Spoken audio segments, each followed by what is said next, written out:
In order to get the Aqua Test T10 operational, first of all you connect the receiver T10 to the test tip and screw it on properly.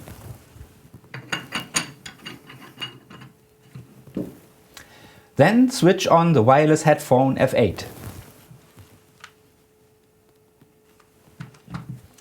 Now take the receiver Aqua Test T10 in your hand. The T10 is ideally suitable for right or left-handed operators. Start the device by pushing the on-off button for about 1 second.